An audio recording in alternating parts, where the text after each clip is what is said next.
Vamos começar aqui. Na verdade, eu tinha reservado essa última aula para exclusivamente para essa discussão mais da ética e do uso responsável, mas eu deixaria de dar uma aula que eu achei que dá tempo da gente fazer ela um pouquinho mais rapidinho, que é só algumas dicas, algumas ferramentas para tradução, tá? Então, basicamente, as coisas que a gente já viu na aula de escrita vão funcionar muito bem, né? Então, as mesmas ferramentas. Então, vou passar aqui mais rápido, mas acho que pode ter interesse. Bora lá.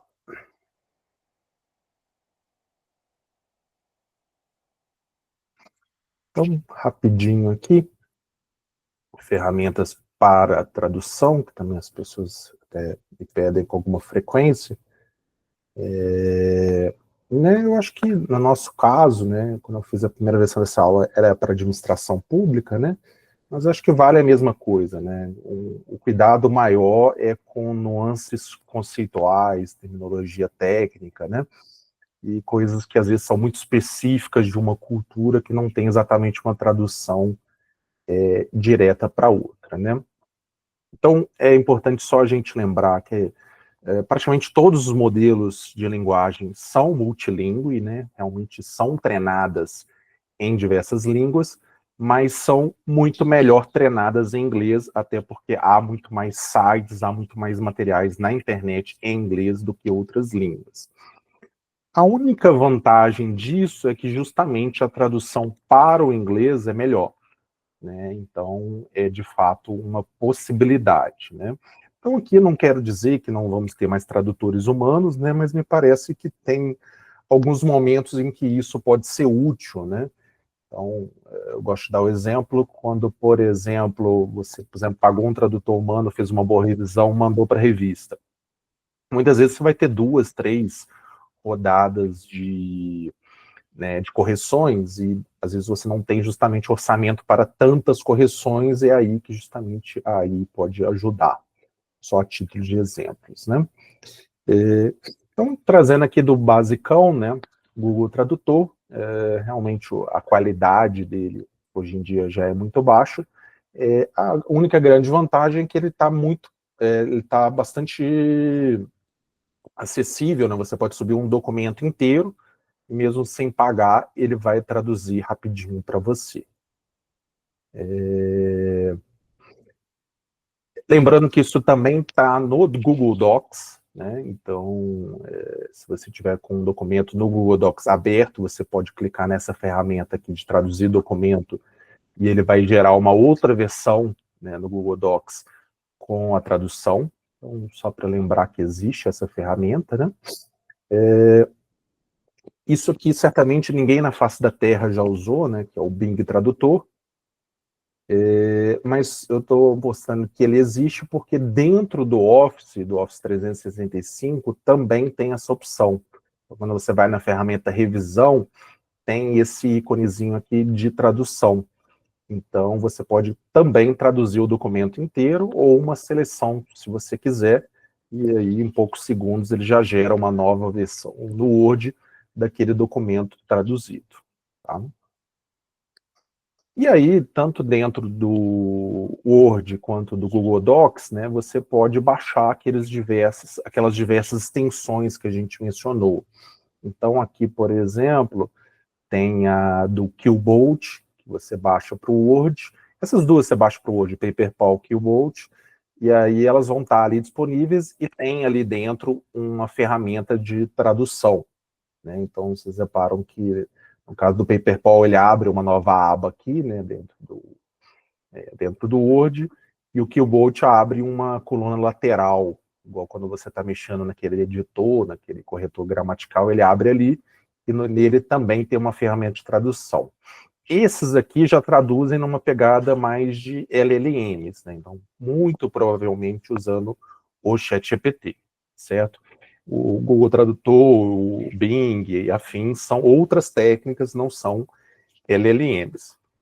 Vou passar isso aqui rápido, porque não interessa, mas a maioria já conhece de fato, inclusive nos meus testes, comparando com a tradução de outros LLMs, a do DeepL é realmente uma das mais interessantes. Aí, o limite gratuito que é muito baixo, né? São 5.000 caracteres, né? Então isso deve dar uns 3 parágrafos, assim, muito, né? Então, realmente, para você conseguir usar ele de maneira mais profissional, só pagando, mas se você comparar com o preço de uma tradução, até que não é tanto. Eu só gosto de lembrar que tem coisas ali dentro que você pode escolher, né? Então, geralmente a gente só põe ali no DeepL e pega a tradução, mas você pode definir aqui o estilo que você quer e até o tom que você quer, né? Dá alguma diferença. Interessantemente, quando eu coloco estilo acadêmico, eu acho que a tradução fica pior, mas acho que também, às vezes, pode ser do jeito que eu escrevo meu texto em português, então testem também, então, em teoria, tem um estilo acadêmico.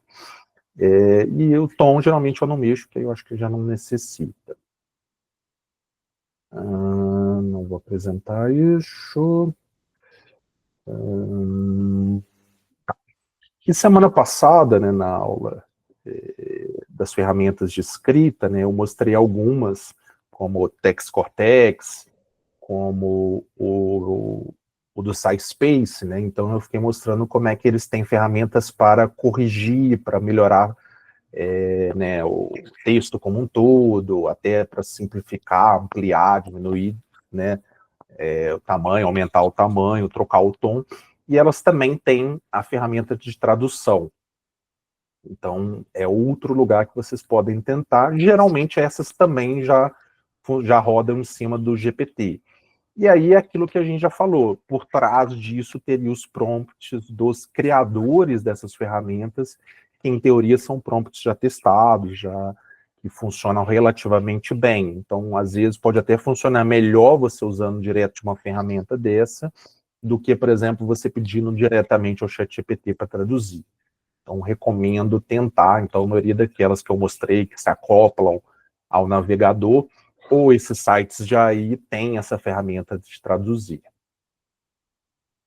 Eu também mostrei semana passada, né, que se você assina lá o Advanced do Google, né, ele também tem uma ferramenta para revisar a escrita, e aí tem um lugar que você pode fazer um prompt, aí basta você dizer, traduza para o inglês para mim, mas como não é uma coisa que está, né, ali na ferramenta, é a mesma coisa talvez você usar o próprio Gemini, tá certo?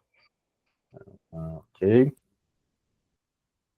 Aí lembrando, né, isso aqui também o pessoal mais antigo deve, com certeza conhece, mas talvez alguns mais novos não conheçam, né, que o Grammarly é um serviço de tradução não, perdão, é um serviço de correção do inglês que é bastante útil, né, o que ele permite no gratuito não é tanto, mas já ajuda para dar uma refinada no texto, né? Inclusive, você pode escolher qual o inglês que você quer fazer essa correção. Então, ajuda. Muitas vezes eu traduzo num lugar e depois jogo lá no Grammarly. E ele também tem, você pode baixar no Windows, aí ele vai corrigir diretamente do seu Word, se você preferir. Com detalhe que ele faz isso em todas as páginas. Eu não gosto tanto, porque você está no WhatsApp, ele está querendo corrigir ali o WhatsApp, né, porque ele não acha que está em inglês. Uma ferramenta também pouco conhecida, que ela funciona em várias línguas, e é para correção, então é uma espécie de Grammarly, e também é relativamente gratuito para esse uso mais básico, para vocês procurarem, quem tiver interesse, essa Language Tool, outra boa alternativa ao Grammarly.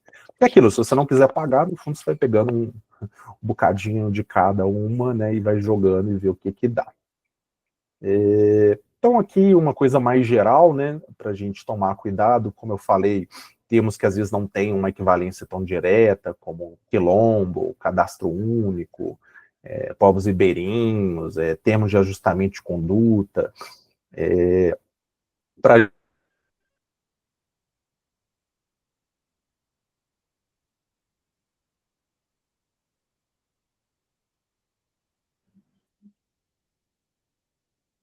Travou para todo mundo ou só para mim? Ah, peraí que eu vou notificar. Oi? Travou um pouquinho. Travou? Os últimos 25 segundos. Tá bom. Tá. Vocês estão vendo essa tela aqui, desafios específicos, né? Sim. Estou. Tá.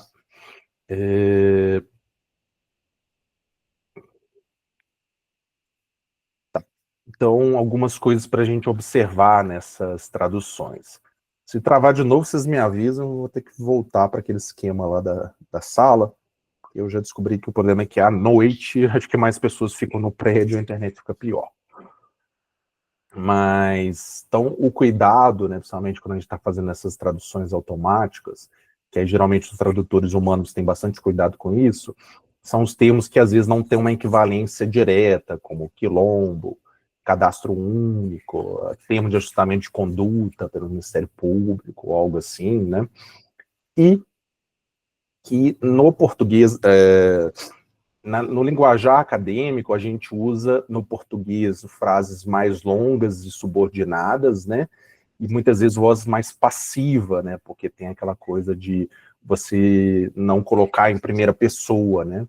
Enquanto no inglês você vai querer frases muitas vezes mais diretas, mais curtas e sempre em voz ativa. Então é por isso que também tem que se tomar um cuidado na hora de usar os tradutores, porque nem sempre eles conseguem fazer, né, essa mudança. Aí aqui, eu não vou ler, mas eu vou deixar esse material para vocês, que aí tem várias questões pequenas aqui, igual a gente pegou lá da primeira aula, de trechos, de elementos de um bom prompt, né? Então, como contexto e papel, especificações técnicas, adaptações culturais, né? Então, até que hoje em dia, tanto os tradutores normais quanto as IAs erram um pouco, né, nessas coisas de tradução tão literal, né, como Bolsa Família virar um Family Allowance. Mas é sempre bom ficar atento para isso, né, porque pode, de fato, em alguns termos menos conhecidos, isso acontecer, né. Então, aqui, por exemplo, quilombo, coloque na primeira vez assim, ou algo do tipo. Aqui outros prompts para testar, né? Então, você pode usar aquela ideia de função, né? Então, atue como um tradutor especializado. Aí, uma coisa que pode ajudar, né, é você também indicar o journal para o qual você pretende submeter, né? Porque isso muitas vezes vai dar a noção. Como eu falei aqui, originalmente essa aula era de administração pública, então você pegando os principais journals da área, isso também dá uma noção do tipo de palavreado, um tipo de linguajar que você quer que essa tradução assuma, certo? Né, eu coloquei aqui o Hangover, né, que é a pior tradução do mundo, né? O título original era Ressaca, e virou Se Beber Não Case, que dificultou todos os outros filmes, né? Aqui, por exemplo, como editor de periódico internacional, como pesquisador bilíngue.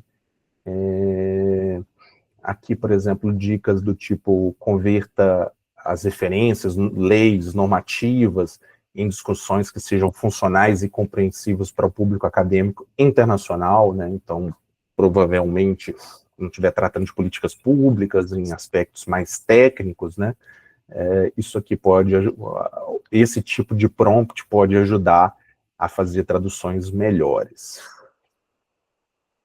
Então era isso, esse aqui, igual eu falei, ele é mais curtinho, né?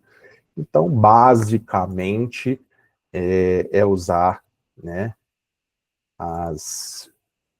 os LLMs mesmo, né?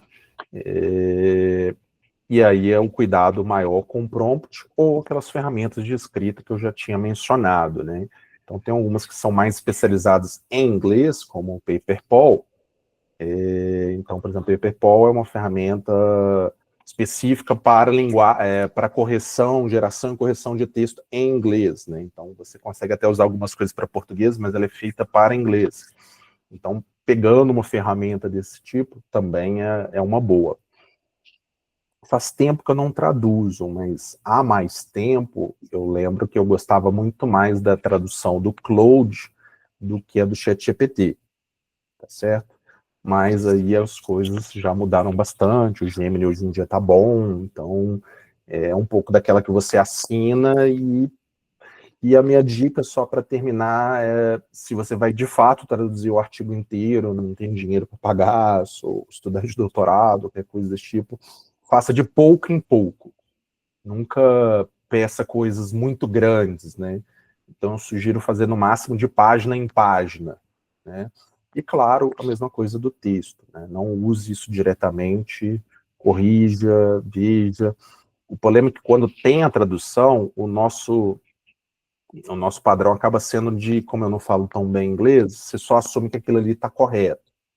Mas olhem especialmente pelos termos técnicos, para ver como é que ele traduziu, e então, preferencialmente, tenha uma pessoa, né, que de fato tem um inglês melhor para fazer a correção antes de submeter. Mas eu imagino que todo mundo está perguntando, pode, devo?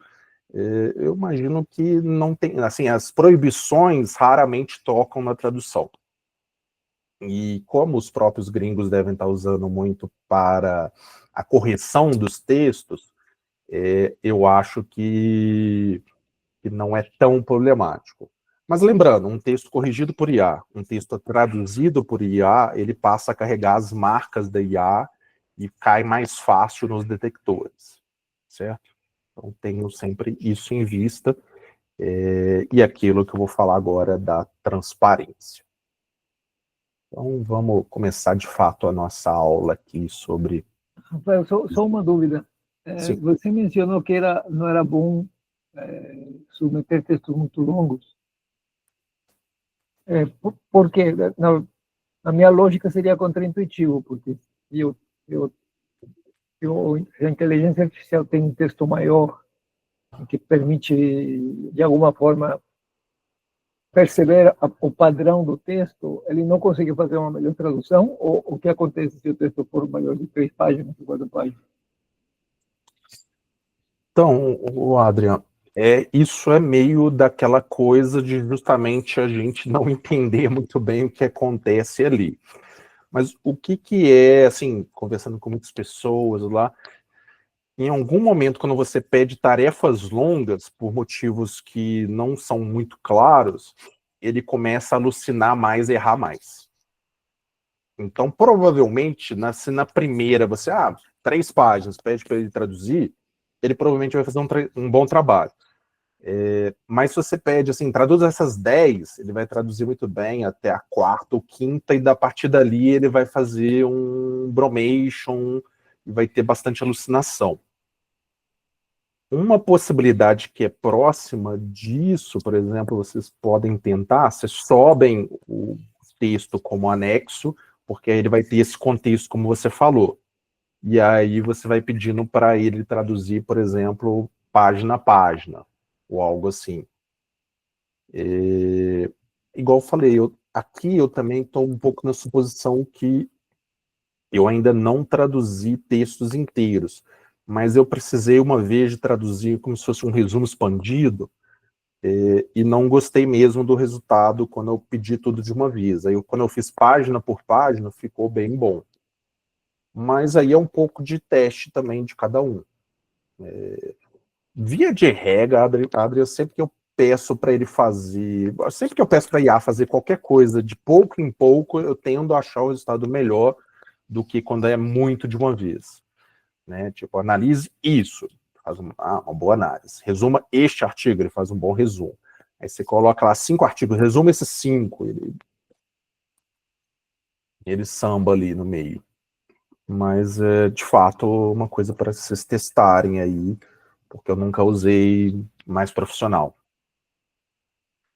Na verdade, o que eu faço a minha tradução ruinzinha, eu mesmo, e aí uso lá a ferramenta, melhora essa tradução, deixo num tom acadêmico, não sei o quê. Eu também acho que muitas vezes isso ajuda. Então, assim, é aquela criatividade que a gente foi falando ao longo do curso. Você pode, por exemplo, fazer você mesmo, colocar embaixo, essa aqui é a frase original, essa aqui é a minha tradução, me ajude a chegar a uma terceira versão. Porque aí é aquela lógica do few shot, né, que é o que você estava dizendo. Quanto mais contexto você der, melhor. Né? Então, eu acho que tem diferentes formas de chegar lá.